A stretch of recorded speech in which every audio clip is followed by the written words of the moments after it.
Si je vous dis paranormal et littérature, qu'est-ce que ça vous dit? Eh bien, aujourd'hui à l'émission, on part à la découverte du monde paranormal d'Odile avec nul autre que l'auteur du livre, Madame Ariane Charland. Bonjour Madame Charland, Bonjour, ça va bien? ça va bien vous? Ben oui, ben oui. Tout d'abord, pour mettre les auditeurs en contexte, qui est Odile? Parlez-nous d'elle un peu. Odile, ben, c'est une fille de 14 ans qui a un don. Elle voit les fantômes. Ben, en fait, elle voit juste un fantôme, celui de Wendy, qui est une fille d'à peu près son âge, qui est morte il y a 300 ans environ. Wendy lui dit qu'elle est une médium, vu qu'elle peut voir les fantômes, puis qu'elle a des fois comme des pressentiments, mais Odile a beaucoup de difficultés à accepter ce mot-là.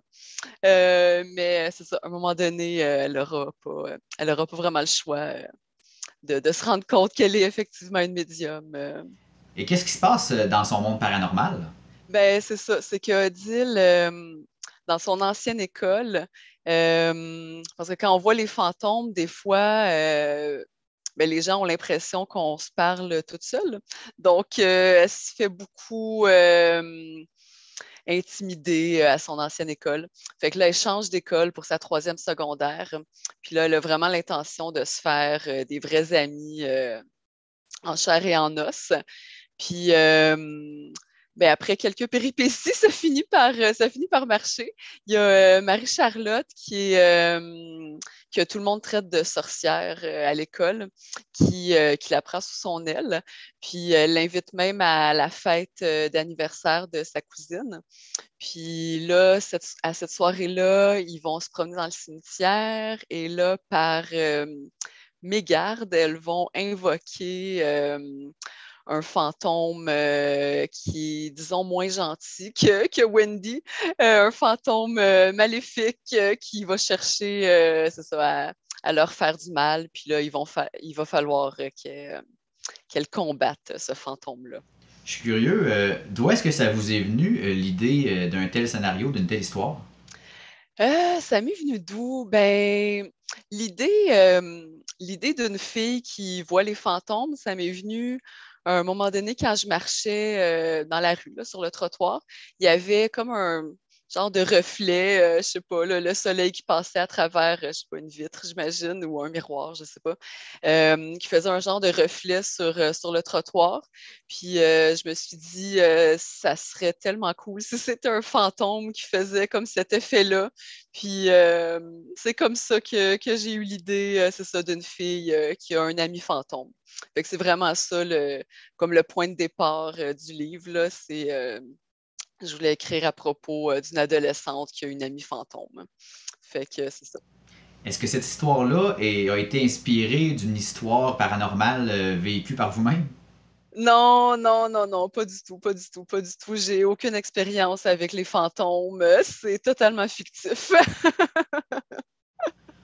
J'ai pu lire que vous avez un bac en traduction. L'écriture d'un roman, bac en traduction, ça vous est venu comment là, de vous mettre à l'écriture comme ça? Ça m'est venu. Ben, en fait, j'ai toujours aimé écrire. Tu sais, j'ai étudié au cégep en lettres.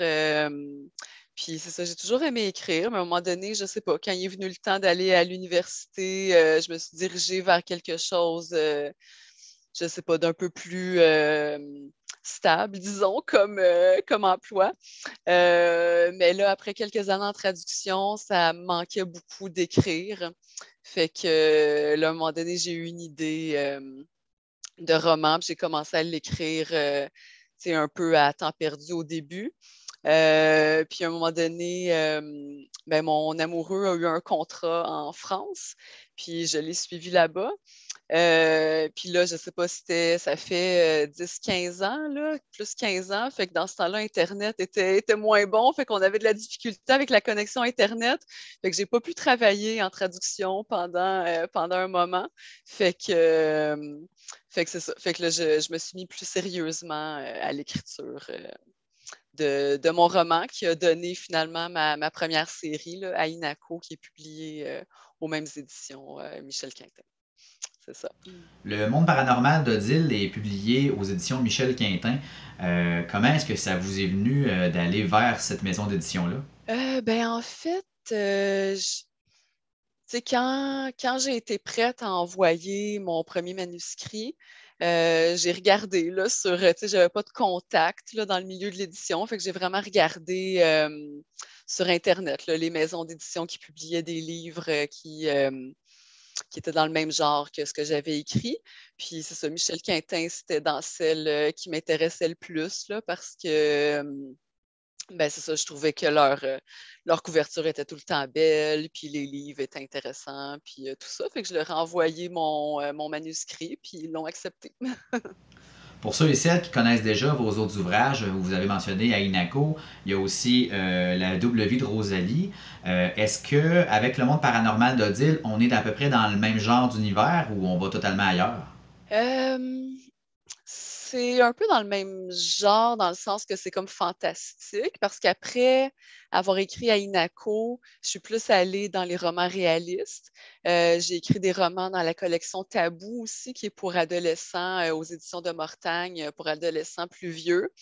Puis j'ai écrit La double vie de Rosalie, qui est aux éditions Michel Quintin aussi, puis qui est c'est réaliste aussi. Là. Il y a un côté comme polar, il y a une enquête, c'est ça, mais c'est réaliste. Là. Il n'y a pas de surnaturel.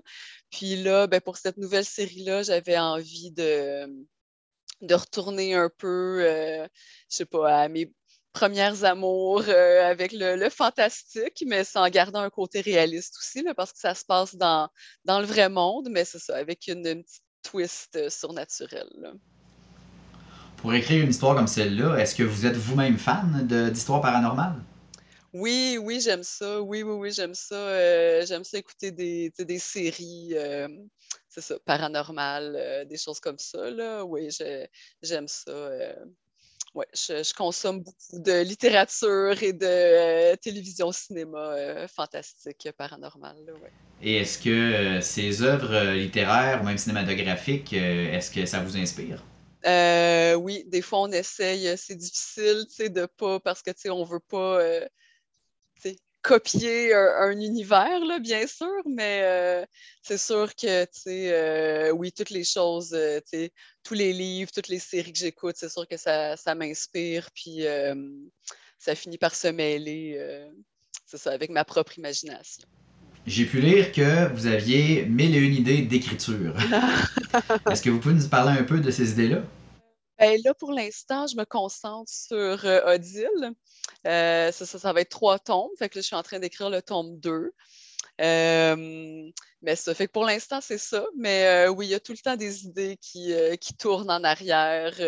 Puis c'est ça, qui vont finir. Une fois que je vais avoir fini ça, je vais pouvoir me consacrer à d'autres choses. Là. Mais oui, il y en a toujours qui veulent, qui lèvent la main en arrière, là, qui veulent se faire entendre. Là, ouais. Elle veut tout être choisie. Ouais, ouais. Le livre est paru le 1er septembre dernier. Est-ce que vous avez eu des retours depuis là, de certains lecteurs? Oui, oui, il y a quelques lecteurs qui m'ont écrit, quelques c'est ça, blogueuses ouais, qui m'ont écrit, là. Puis c'est ça, pour dire qu'ils avaient aimé ça. Là. À date, j'ai pas eu de commentaires négatifs. Peut-être que les gens ont juste pas osé, mais oui, oui, à date, ouais, j'ai des bons commentaires, fait que ça m'inspire pour la suite. Là, ouais. Où est-ce que les gens peuvent se procurer le monde paranormal d'Odile? Dans pas mal toutes les librairies. Si jamais, tu sais, votre librairie habituelle l'a pas, juste demander au libraire, puis il va pouvoir le commander, là.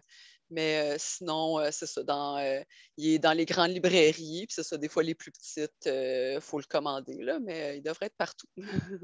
Ariane Charland, auteure du livre Le monde paranormal d'Odile, merci beaucoup pour cette entrevue qui nous en a appris un peu plus sur vous, puis aussi sur votre livre. Merci.